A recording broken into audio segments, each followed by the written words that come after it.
Bien, vamos a comentar el documento 4E del siglo XX, correspondiente a la Guerra Civil Española.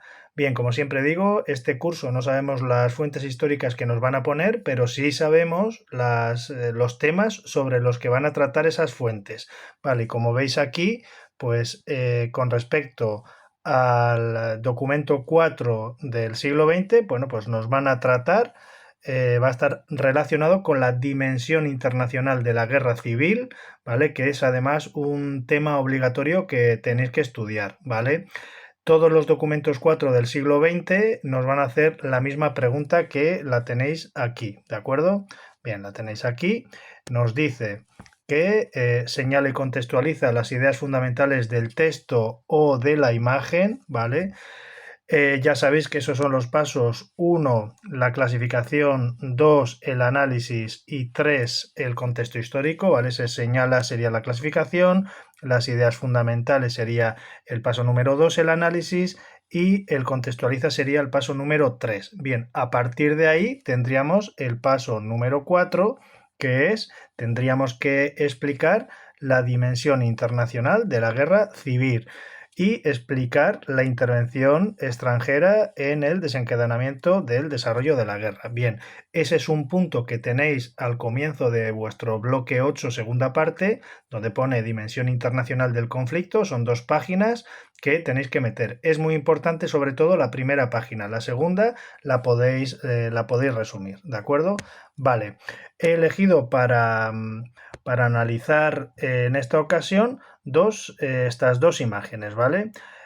Bien, probablemente en un examen de la PAU, que es un examen ya de por sí largo, nos pongan una de las dos imágenes nada más, ¿vale? Yo de todas maneras las voy a analizar de forma conjunta, porque así me sirve pues para comparar y para que entendáis lo que se expone en una imagen y lo que se expone en otra, ¿vale? Aquí he tratado de combinar una fotografía y un cartel propagandístico, ¿vale? Bien, os pueden poner, ya os digo, ¿vale? Yo lo he llamado documento 4E, no he querido llamarle documento 4E y 4F, así que bueno, tenerlo en cuenta, ¿vale? Bien, ya sabéis, en primer lugar tendríamos que analizar, en primer lugar, hacemos la clasificación, ¿vale? A ver,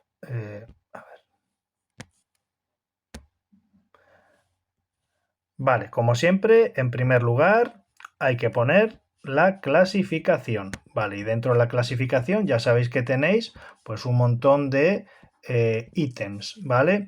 En primer lugar, analizamos según su origen, ¿vale? Si nos ponen dos imágenes, los vamos a ir analizando las dos a la vez, ¿de acuerdo? Vale, pues según su origen, ¿vale? Estas dos imágenes se ve claramente que son dos fuentes primarias, ¿vale? Tendríamos que decir lo que aparece en nuestra fórmula, en nuestra guía del comentario, porque estas imágenes son contemporáneas a los hechos sobre los que nos informan y no han sido modificadas, ¿vale? En segundo lugar, tendríamos que poner según su forma, ¿vale? Es decir, el formato que tiene, ¿vale? Ambas imágenes. Bien, pues según su forma tendríamos que decir que la imagen de la izquierda es una fotografía histórica, ¿vale? Es decir, que captura un momento concreto del contexto de la Guerra Civil Española. Además, esta fotografía aparece en vuestros apuntes, ¿vale? Mientras que la imagen de la derecha es un cartel propagandístico de la Guerra Civil Española entre 1936 y 1939, ¿vale?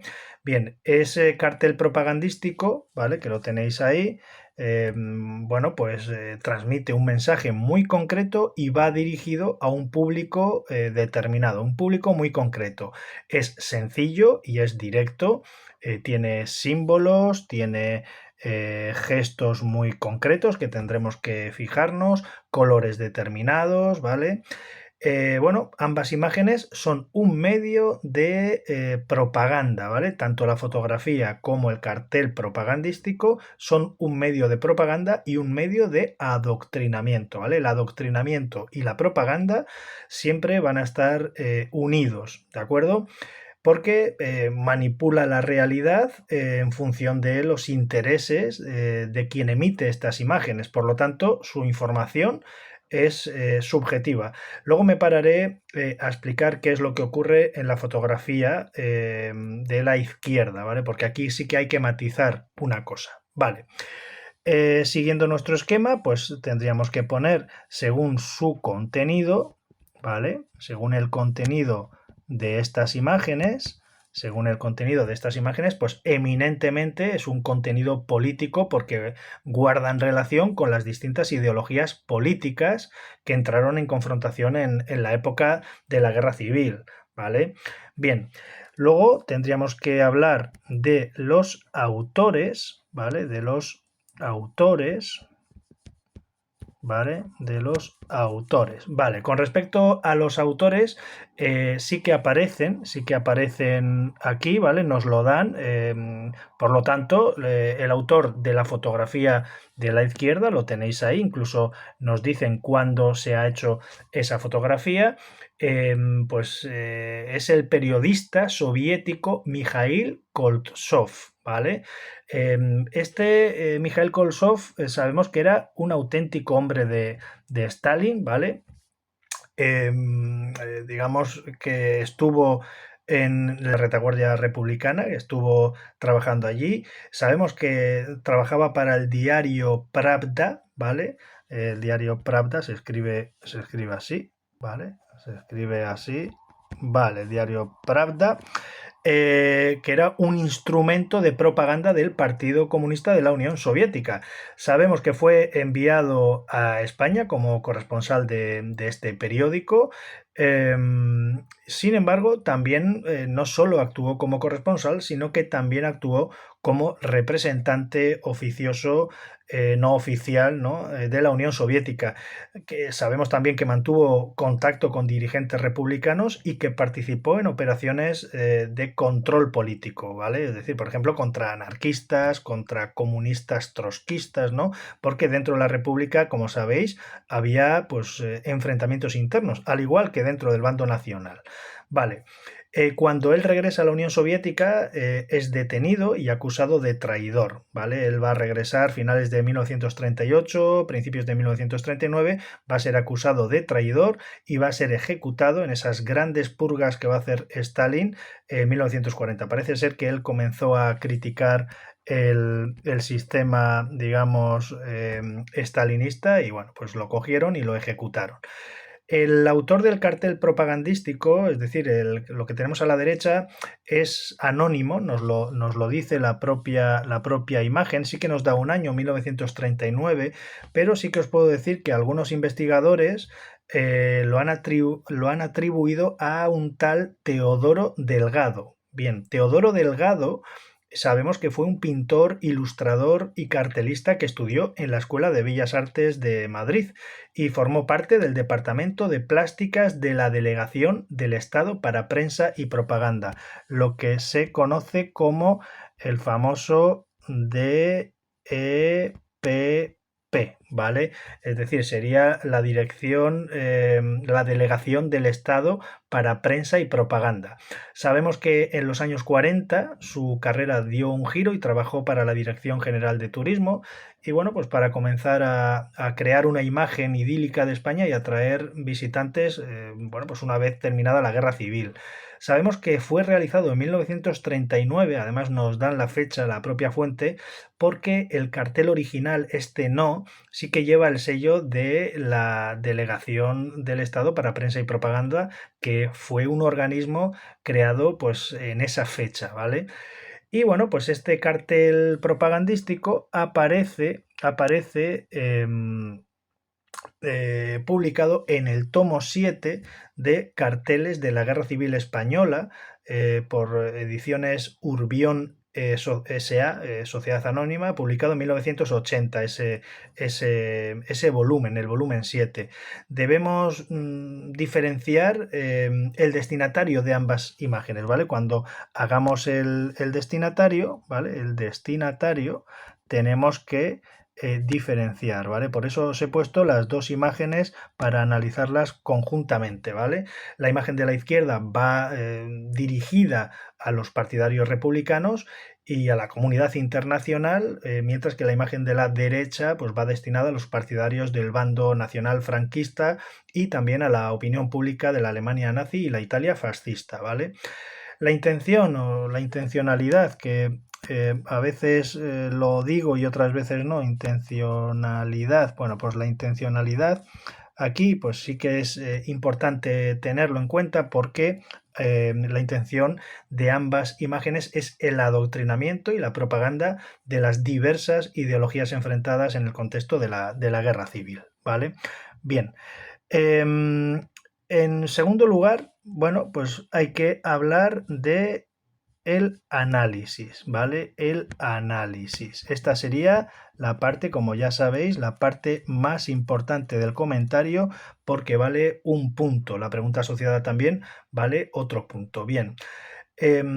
Ya os he dado la guía del comentario, tanto cuando son textos o cuando son imágenes. Primero tenemos que decir a nivel general lo que vemos aquí y luego ya pues vamos a ir describiendo la imagen de la izquierda primero y luego la imagen de la derecha, ¿vale? Entonces yo diría como idea general que las dos imágenes expuestas corresponden a una fotografía y un cartel propagandístico, una fotografía histórica y un cartel propagandístico que se dieron durante la Guerra Civil Española entre 1936 y 1939 y que guardan relación con las distintas ideologías que entraron en confrontación en la época. Pero bueno, lo podemos, digamos, resumir básicamente en tres modelos de concebir la sociedad política, que es, en primer lugar, el sistema republicano democrático, ¿vale?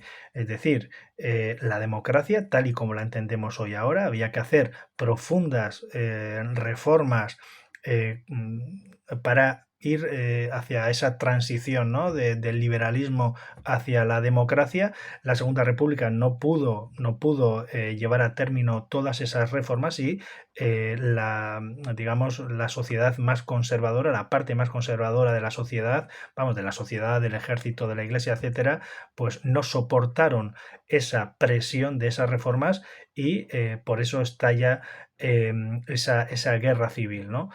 El segundo modelo, hemos dicho, el primer modelo es el modelo democrático, el segundo modelo es el modelo fascista, el que se estaba desarrollando en Alemania e Italia y que ya había triunfado y estaba triunfando en la Europa central y oriental.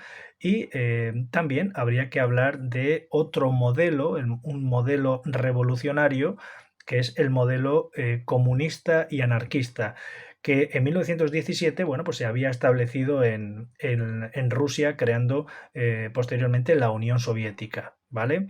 Bien, esto lo resumís, es decir, decís que hay esas tres distintas formas de concebir la sociedad civil, ¿vale?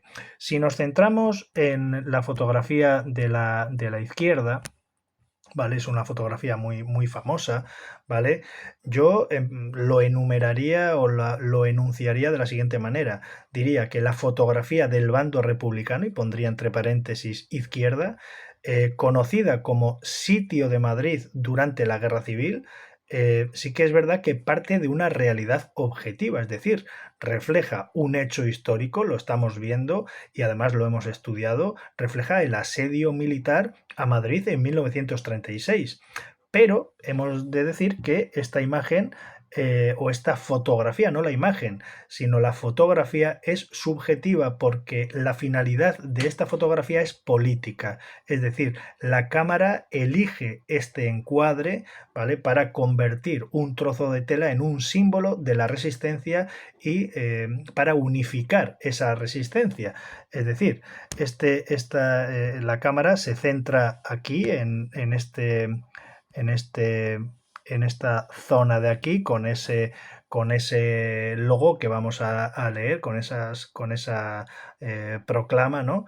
Y obviamente pues sirve para alinear es decir, para que estén juntos grupos muy distintos, es decir, anarquistas, comunistas, socialistas y republicanos. Esos grupos que estaban enfrentados y que de hecho en 1937 va a haber un enfrentamiento grave en Barcelona entre comunistas y anarquistas y miembros también del POUM, del Partido Obrero de Unificación Marxista, bueno, se van a enfrentar y esto lo que trata de aportar es esa, digamos, esa unión de conceptos políticos para evidentemente enfrentarse a esta concepción de la sociedad civil, ¿no? Vale. Yo después de esa idea general diría qué es lo que muestra, qué muestra esta fotografía, ¿vale? ¿Qué muestra? ¿Vale? Y aquí pues lo que haría sería ir ya pues describiendo las cosas, ¿vale? Diría que en la imagen se aprecia un arco o portal, que es este que tenéis aquí, ¿vale? Ese arco o portal se conoce como el arco de Cofreros, que está en la parte más alta de la calle de Toledo, y se trata de una de las 9 entradas hacia la Plaza Mayor de Madrid, ¿no? Vale, delante de esa puerta o de ese portal icónico, ¿vale? Pues podemos leer lo que aparece ahí en esta tela que está colgada entre, bueno, pues entre varios pisos de la calle, ¿no? Y podemos leer, no pasarán.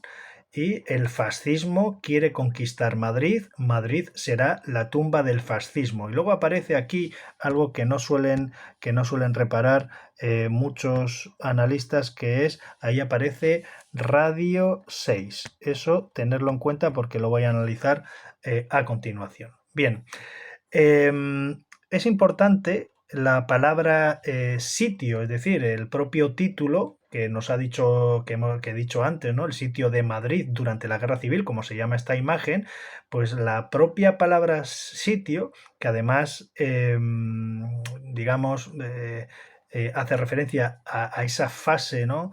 Primera de la Guerra Civil, bueno, pues hace referencia, ¿vale? Hace referencia al asedio, ¿vale? Es decir, al ataque que sufrió la ciudad porque estuvo rodeada en gran parte por las tropas nacionales desde el otoño de 1936, finales de octubre, noviembre de 1936 hasta el final de la guerra. Sí que es verdad que en en ese otoño va a ser muy dura ese sitio, esos ataques. Y bueno, pues el lema no pasarán, que está obviamente, que es lo más importante que quiere recalcar esta pancarta, ¿no? Pues representa como ningún otro la resistencia de la capital de Madrid, de la Segunda República, a la conquista, ¿no? De unas tropas que son las sublevadas para las que su toma, la toma de Madrid, se convirtió en un objetivo prioritario, ¿no? En los primeros meses del conflicto. No era un lema nuevo, ¿vale? Este lema no era un nuevo lema, no, o sea, no era un lema que había surgido aquí, sino que, bueno, pues parece ser que este lema ya había sido utilizado por el ejército francés en la batalla famosa de Verdún de la Primera Guerra Mundial, la batalla de Verdún de 1916, ¿vale? Donde, bueno, pues los alemanes lanzan una ofensiva, la mayor ofensiva y más larga batalla, ¿vale? De la Primera Guerra Mundial. Ocurre en el frente occidental y, bueno, al final los alemanes no pueden avanzar, los franceses le detienen, y parece ser que esta frase de no pasarán, bueno, pues se atribuye o bien al general Pétain o bien al general Neville. Si se atribuye al general Pétain es curioso porque luego, a partir de 1940, cuando Alemania invada Francia, se va a convertir en el colaborador de la Alemania nazi y va a estar al frente del gobierno de Vichy, un gobierno títere de Hitler. ¿vale?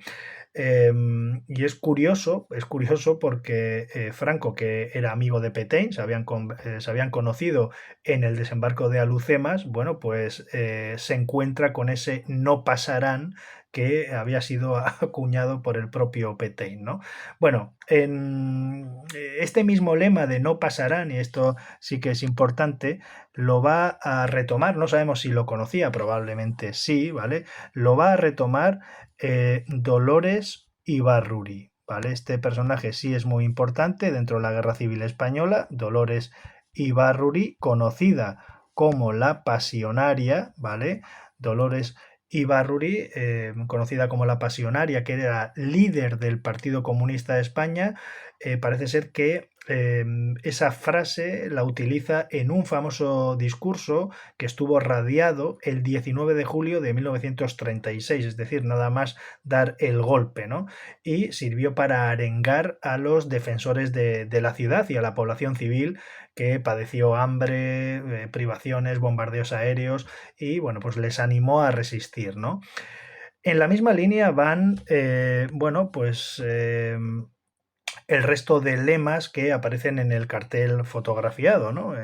Esto en esta parte de aquí, ¿no? Dice aquí que el fascismo quiere conquistar Madrid y eso, bueno, pues alude a la voluntad de tomar Madrid por su carácter simbólico como capital de la Segunda República y en relación a esto, pues la determinación de resistir ¿no? Entonces, bueno, pues la frase de Madrid será la tumba del fascismo es un lema que apareció, pues además, en muchos carteles de propaganda republicana, identificando al bando sublevado o nacional con los regímenes fascista italiano y nazi, ¿no? De los alemanes, quienes le brindaron su apoyo, apoyo a Franco.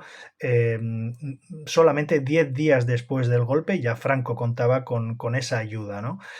Además, vemos, como he dicho antes, que el cartel aparece firmado con esas palabras tan raras, ¿no? Ese número, una palabra y un número, ¿no? Radio 6. Bueno, pues parece que esto era una unidad territorial y organizativa del Partido Comunista de España y bueno, la terminología del Partido Comunista, bueno, pues eso quiere decir que bueno, pues agrupaba como a células militantes, ¿no? A células militantes comunistas en un determinado lugar. Por lo tanto, lo que nos está diciendo es que la defensa de Madrid, bueno, pues al menos en esta zona, en este lugar, en este distrito, estuvo organizado por el Partido Comunista de España.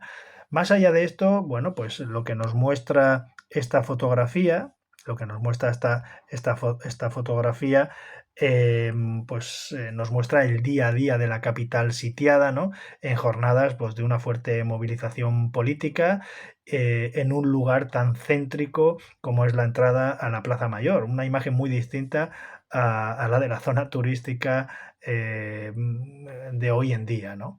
Bueno, esto es lo que deberíamos decir de esa imagen, de esa fotografía. Bien, con respecto al cartel propagandístico, este de Arriba España, ¿vale? Yo pondría el cartel propagandístico del bando nacional, que tenemos, yo lo pondría entre paréntesis a la derecha, pondría ¿qué muestra?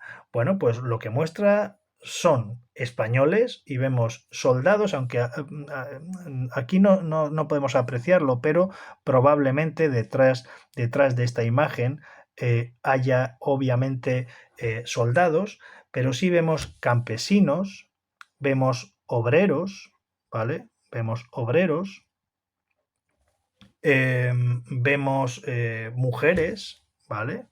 Entonces, bueno, pues vemos soldados, campesinos, obreros que desfilan junto a un falangista, que sería esta persona de aquí, ¿vale? Este es el falangista, que está en el centro, van con los brazos en alto, ya nos da una pista, ¿no? de todo esto. Los brazos en alto era una variante del saludo romano que, bueno, pues popularizó Benito Mussolini, los fascistas italianos, ¿no?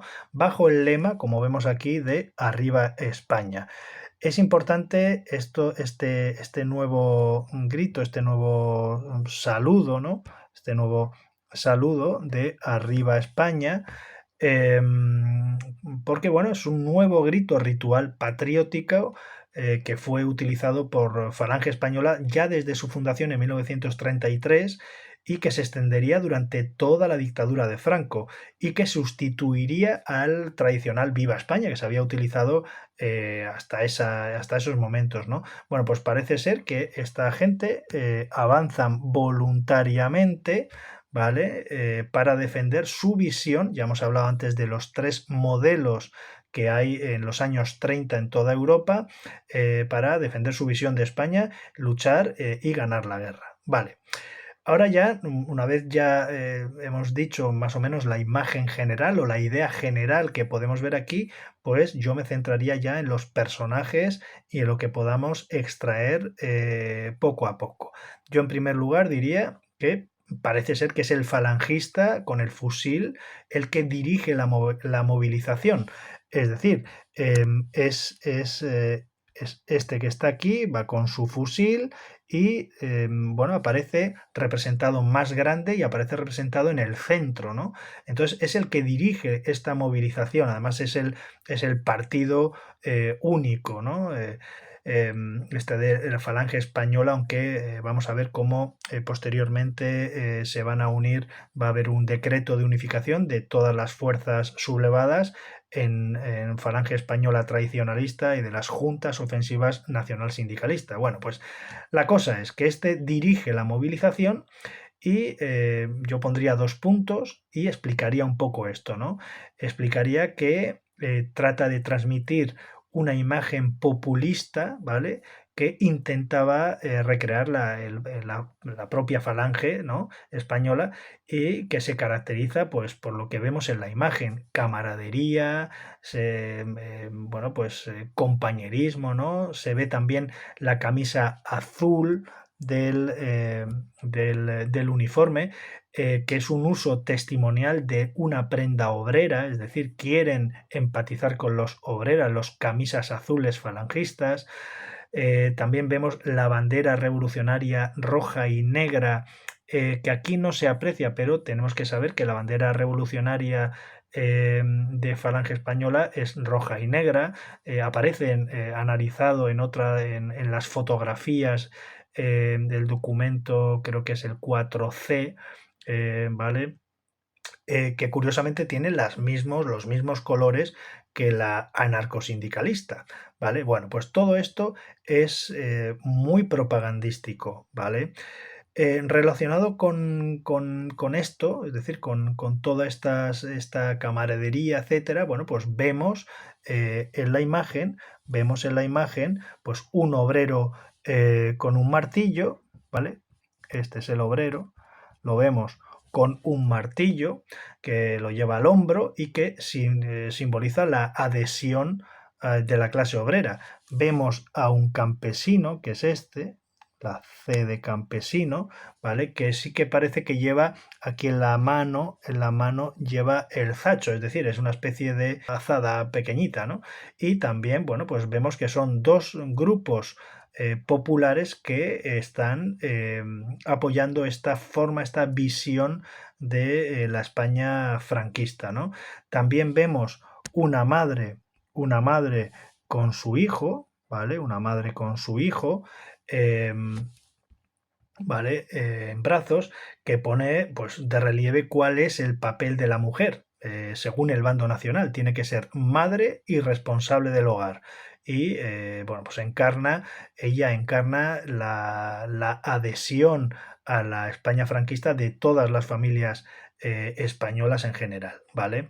Bien, hacen el saludo fascista, que ya he dicho que es utilizado por italianos y alemanes, que es el símbolo de los partidos totalitarios, que la Falange Española lo usa desde sus orígenes en 1933. Ellos lo llamaban el saludo íbero, tenían que darle obviamente un carácter patriótico español. Y bueno, decir que tras el decreto de unificación de 1937, que unificó las fuerzas del bando sublevado, ¿vale? Porque este sí que es un logro que hace Franco, unificar a todas las fuerzas del bando sublevado, a carlistas, a falangistas, a las Hons, ¿vale? Pues se va a llamar ese partido único FET y de las Hons, ¿vale? Primero esta T, porque al principio se va a llamar FE, Falange Española, y de las Hons, Juntas Ofensivas Nacional Sindicalista, y posteriormente también se unen los carlistas, que sería la letra T de tradicionalistas, ¿vale? Bien, como esto era muy largo de nombrar, ¿vale? Falange Española Tradicionalista y de las Juntas Ofensivas Nacional Sindicalista, lo van a llamar, para resumir, como Movimiento Nacional. El Movimiento Nacional, ¿vale? Bien. Pues a partir de esta unificación, Franco va a decretar en un día muy concreto, el 24 de abril de 1937, este saludo que vemos aquí, este saludo con el brazo en alto, como el saludo oficial del Estado, ¿vale? Pues eso es lo que yo veo aquí en estas dos imágenes. Bien, a partir de aquí tendríamos que hacer el contexto histórico. Bien, contexto histórico. Vale. ¿Qué tengo que contar aquí? Pues aquí nos vamos a ir a las propias imágenes. ¿Qué año nos dan? Vale, pues nos dan el año 1936 y 1939. Obviamente no vamos a desarrollar toda la guerra civil. Sí podemos enumerar todas las fases y luego centrarnos en la primera y en la última. ¿De acuerdo? Entonces yo al principio, bueno, pues en un primer momento o como idea, primero encuadraría, ¿no? Diría que estas imágenes son publicadas al principio, 1936, y al final de la Guerra Civil, 1939. O decir simplemente que son dos imágenes de la Guerra Civil Española entre 1936 y 1939. Podríamos decir, a modo de en dos líneas, yo me voy a enrollar aquí, pero en dos líneas podríamos decir que la decisión de la sublevación de julio de 1936 se produjo nada más producirse la victoria del Frente Popular en las elecciones de febrero, ¿vale? Ya hemos dicho que hubo hasta 5 intentos de golpes de Estado y Franco estuvo en todos. Sabemos que el alzamiento se produjo el día 17 de julio en Melilla. Y bueno, pues como ese levantamiento, ese golpe de Estado fracasa parcialmente, bueno, pues se abre una larga guerra civil de 3 años. Una vez diga esto, yo diría lo siguiente, haría un punto y aparte y diría, las principales fases de la guerra fueron, y enumero, solamente enumero las 4. Es decir, en primer lugar diría 1. Guerra de movimientos o de columnas y el avance hacia Madrid entre 1936 y 1937. En segundo lugar, la caída del norte en 1937. En tercer lugar, el avance hacia el Mediterráneo, 1937-1938. Y por último, la cuarta fase, la ofensiva sobre Cataluña y el final de la guerra entre 1938 y 1939. Yo metería en primer lugar, una vez digo esto, metería la primera fase y la última. Pues yo metería esta primera fase, ¿vale? Entre julio de 1936 y marzo de 1937. Y hablaría pues de esa guerra de movimientos o de columnas, ¿vale?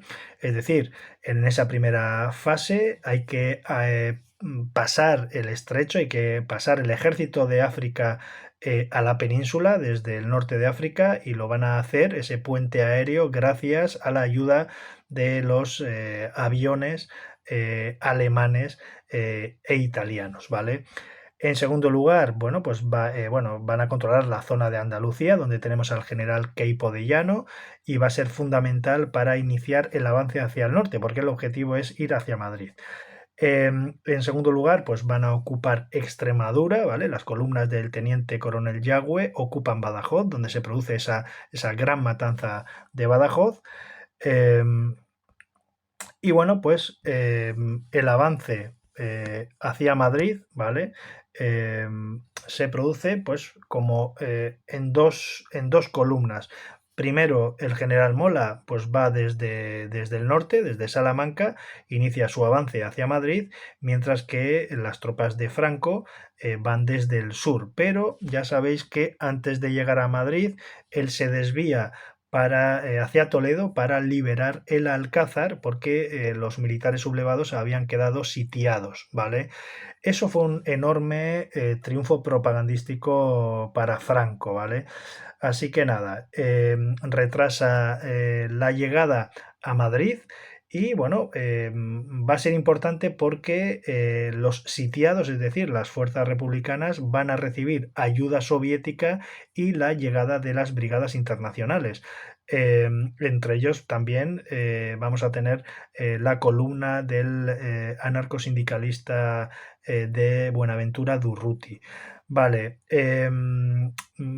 como se cree que la capital no va a aguantar, el gobierno se retira a Valencia, ¿vale? El gobierno se retira a Valencia y comienza la defensa de Madrid, que va a estar a cargo de José Miaja, ¿vale? ¿Vale? Va a estar presidida, ¿vale? Va a ser el jefe, digamos, de la Junta de Defensa, pero quien organiza la defensa va a ser el teniente coronel Vicente Rojo, ¿vale? Bien, en diciembre Franco renuncia a tomar Madrid, ve que no puede, así que lo que va a hacer va a ser, bueno, pues atacar, como aparece aquí en el mapa, pues atacar por los flancos, ¿vale? Por los flancos eh, para ver si cae. Y tiene lugar pues esas dos batallas, la batalla de Jarama y la batalla de Guadalajara. La batalla de Jarama eh, pretendía cortar las comunicaciones con Valencia y la batalla de Guadalajara, bueno, digamos que ya aquí se ve que Franco tiene que abandonar Madrid porque no puede tomarla y ya toma la decisión de dirigirse o de concentrar sus esfuerzos al norte. Es lo que sería la segunda fase, ¿vale? Y por último, yo me iría, ¿vale? Porque lo que es el cartel propagandístico en 1939 lo tenemos en la última fase. Bien, yo ahí lo que diría es que, bueno, tras la batalla del Ebro, que fue el canto del cisne, digamos, el canto del cisne de los republicanos, fue su último intento digamos, revertir lo que ya era inevitable, ¿vale? Pues se produce ya esa fase final, ¿no? Dentro del gobierno republicano va a haber problemas, ¿vale? Entre comunistas, anarquistas y el Partido Socialista. Ya sabéis que en esta etapa Juan Negrín va a ser el presidente del gobierno, Juan Negrín del Partido Socialista Obrero Español, se va a servir del apoyo de los comunistas, porque él creía y era la única esperanza y lo utilizó hasta el final, que tenían que aguantar para que estallara ya la Segunda Guerra Mundial y una vez estallara la Segunda Guerra Mundial ya tendrían las potencias democráticas tendrían que ayudar a la República. Sin embargo, la Segunda Guerra Mundial no va a estallar hasta unos meses después, hasta septiembre, y bueno, sabemos que el 4 de marzo de 1939 el coronel Segismundo Casado da un golpe de Estado contra la República, entendiendo que quieren una paz honrosa con Franco, pero Franco no quiere una paz, no quiere condiciones, quiere una rendición sin condiciones. En ese golpe del coronel Casado estuvo también el padre de Santiago Carrillo y bueno, pues fruto de esto pues no se volvieron a hablar nunca más, ¿no? Y bueno, pues la guerra civil termina en 1939 con ese bando de guerra famoso, ¿no? Que decía Franco, cautivo y desarmado el ejército rojo, las tropas nacionales pues toman sus últimos objetivos militares y la guerra pues ha terminado, ¿vale? Bien, y por último tenemos la pregunta asociada, ¿vale? La pregunta asociada. Bien, en la pregunta asociada, como he dicho al principio de este vídeo, tenéis que hablar sobre la dimensión internacional del conflicto. ¿Dónde lo tengo? ¿Dónde tengo la dimensión internacional del conflicto? Pues lo tengo al principio del tema. Tendría que meter pues estas dos páginas que tengo aquí a continuación. Decir que las potencias internacionales intervinieron en la Guerra Civil Española. Tenemos que decir en un primer momento eh, las potencias fascistas pues van a intervenir pues prácticamente a los 10 días de dar el golpe de Estado, pues Mussolini y Hitler ya están ayudando a Franco, ¿vale? Además, bueno, ayudaban a un aliado ideológico, ya os he explicado en clase por qué les interesa a cada uno. Eh, Hitler pues trataba de invadir Francia y si tiene a un aliado como España, bueno, pues puede hacerle un sándwich, ¿vale? Bélico a Francia. Mussolini, por el contrario, Mussolini lo que quería era colonias y quería sacar beneficios. Obviamente la ayuda de las potencias fascistas se tuvo que pagar. Franco tuvo que pagar después de la guerra, en los años más complicados de la posguerra, pues tuvo que pagar toda esta ayuda prestada, ¿vale?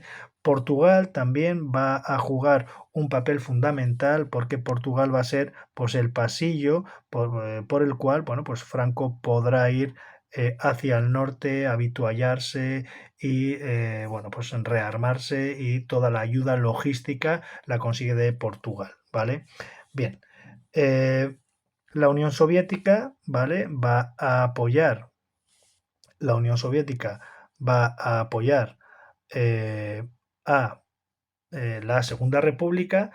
Y luego, pues hay que destacar también la actitud de las grandes democracias como Gran Bretaña y como Francia. Bueno, pues José Giral, cuando estalla la guerra civil, hace una llamada a León Blum y le dice que hemos sido sorprendidos por un golpe de Estado, necesitamos ayuda. El gobierno de León Blum, del Frente Popular de Izquierdas, en un principio parece que nos va a ayudar, pero Gran Bretaña le dice que ni se le ocurra intervenir en España apoyando a la República ni apoyando a nadie, porque ese mismo conflicto puede ocurrir en sus respectivos países, ¿vale? Así que nada.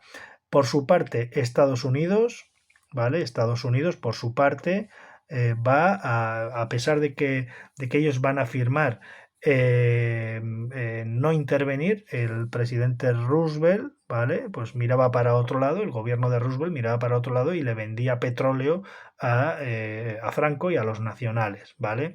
Bien, en este pacto de Múnich es importante porque las potencias europeas van a intentar una fase de apaciguamiento con Hitler, ¿vale? Es decir, Hitler en estos momentos se está extendiendo por Europa.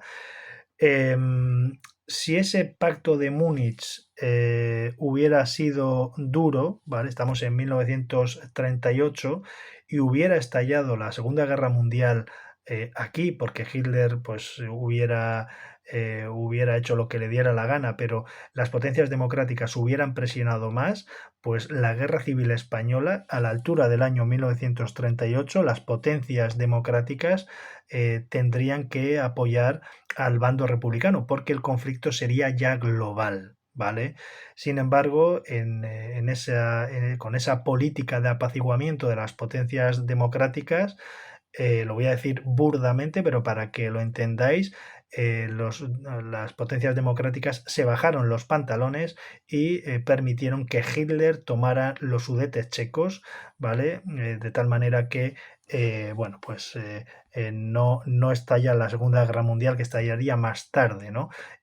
Pero ya no le daría tiempo a la Segunda República para revertir la situación. Vale. Decir que el gobierno de León Blum, con el apoyo británico, van a crear un comité de no intervención formado por 27 países, ¿vale? Entre los cuales va a estar Gran Bretaña, va a estar Francia, va a estar Italia, va a estar Alemania y va a estar la Unión Soviética, ¿vale? Todos estos países van a estar en ese comité de no intervención. Eso significa que en principio no van a intervenir, pero eso fue una auténtica falacia porque, como he dicho ya varias veces, Hitler y Mussolini intervinieron desde el principio, la Unión Soviética empezó a intervenir más tarde, ¿vale? Y bueno, pues también pues, hay que hablar de esto a nivel político. Esta página sería muy importante, ¿vale? Y luego ya esta segunda página, bueno, pues sí que la podéis resumir porque nos habla solamente del apoyo, digamos, a ver, esta segunda página la podéis resumir más porque aquí nos habla del apoyo, digamos, material que hicieron pues cada uno de las potencias europeas y ya está, ¿vale? Entonces terminaríamos aquí, ¿de acuerdo? Vale, importante citar las brigadas internacionales que unos 40.000 brigadistas, ¿vale? De 50 países o algo así, bueno, pues intervinieron hasta finales de 1938, ¿vale? Apoyando a la Segunda República y, bueno, pues gente, estudiantes, gente relacionada con la cultura, escritores, poetas, pintores, etcétera, pues apoyaron a la Segunda República que encarnaba el sistema democrático y bueno, pues a finales de 1938 pues, se les ordenó que regresaran y ya pues la Segunda República estaba ya sentenciada a muerte, ¿vale? Bueno, pues esto es lo que tendríais que poner en este comentario.